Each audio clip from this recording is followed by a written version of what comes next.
My wife and I started dating February 15th of 2004. 3 months later, we broke up. It was a mutual decision, but it still wasn't easy. It was painful. A couple months went by before I saw her again. I ran into her at a party at a mutual friend's house. I still remember what she was wearing. She had jeans with a long white t-shirt, and she looked crazy hot. We get to talking, and she's just as smart, just as beautiful, and just as fun as I remember. I remember thinking to myself, I'm the biggest moron of all time. I can't believe I broke up with this girl. I'm an idiot. Breakups can be painful. Putting ourselves out there can be dangerous. What if it doesn't work out? What if they don't feel the same way that I do? Sometimes you don't worry about the risk. You don't worry about the cost. You don't worry about anything. You just dive in.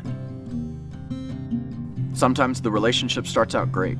You have more in common than you realize. You complement each other's strengths and weaknesses. But other times, it doesn't work out. You begin to have second thoughts and you begin to have doubts. This person isn't the person that you thought they were. Their values are different, and they have a different end goal in mind. And you are faced with a decision. Do you end it, or just ride out the relationship hoping for the best? Sometimes the answer is obvious from the outside perspective, and we can usually tell when a couple shouldn't be dating. But when you are involved in a relationship, it isn't as easy to see. Like we talked about last week, love is transformational. It is powerful. Because of its power, because of the ability to change every part of our being, the absence of love is almost impossible to cope with. We want that love and affection so badly that we can imagine it's present even if it isn't. We long for it so much that we will do and say anything to receive love. But sometimes that love isn't there, just pain. We get involved in relationships that should have never started, and we stay in them longer than we should. Maybe it's an abusive relationship or a relationship that leaves emotional scars every step of the way.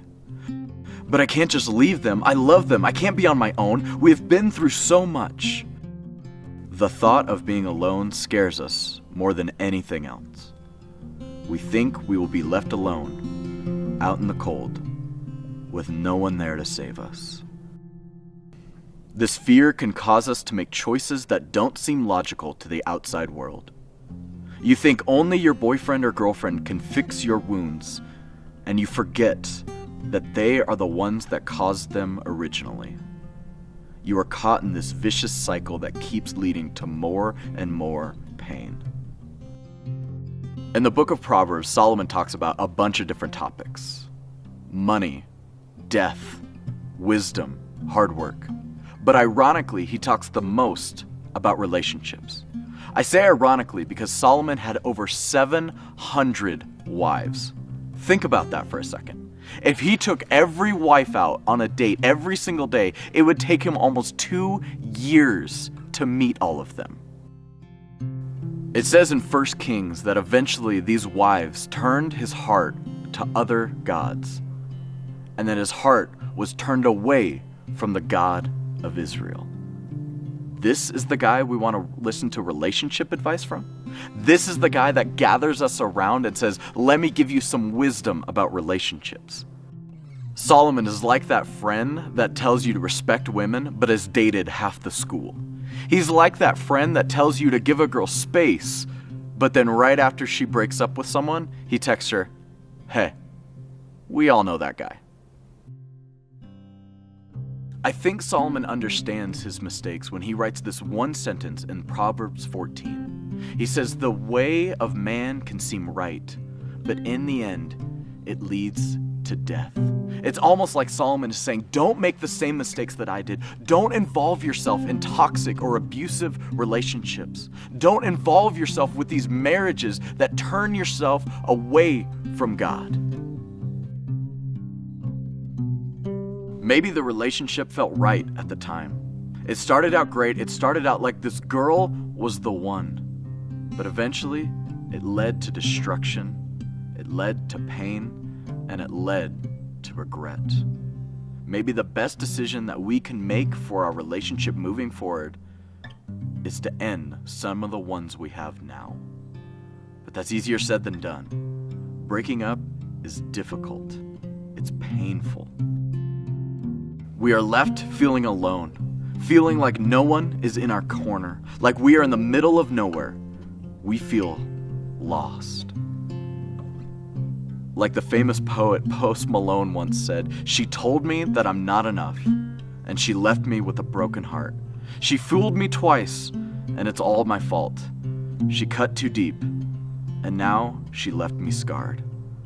That fear of loneliness can cripple us. We are designed for relationship and community, and it feels like we are pushing against that. So how do we combat the loneliness? How do we survive when we feel like we are stranded, when we feel like we are all alone? The key to understanding this is to realize that we are free and loved. In Galatians, Paul says that it is for freedom that Christ has set us free. So stand firm and do not be burdened by a yoke of slavery. We do not need to be burdened by abusive relationships. We do not need to be burdened by toxic relationships. We do not need to be burdened by artificial or synthetic love. When we settle for fake love, it will always leave us wanting. Sometimes that inauthentic love can leave us jaded to the rest of the world. It can cause us to isolate ourselves from experiencing true love. Being able to accept love goes beyond dating. It goes beyond a boyfriend or a girlfriend. You want to know how to survive loneliness?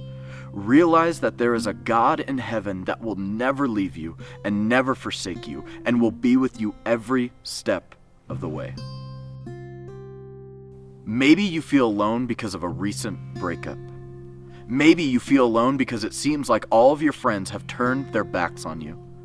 Maybe you feel alone because you are the only one standing up for the things you believe in.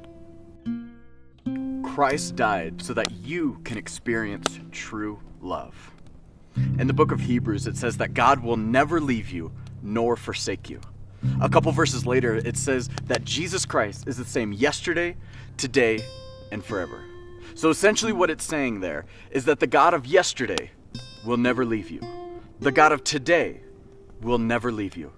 And the God of forever will never leave you. When you understand this, when you grasp this, you will truly understand that you are not alone, even when you feel like you're in the middle of nowhere. She told me that I'm not enough, and she left me with a broken heart. She fooled me twice and it's all my fault. She cut too deep, now she left me scarred. Now the soul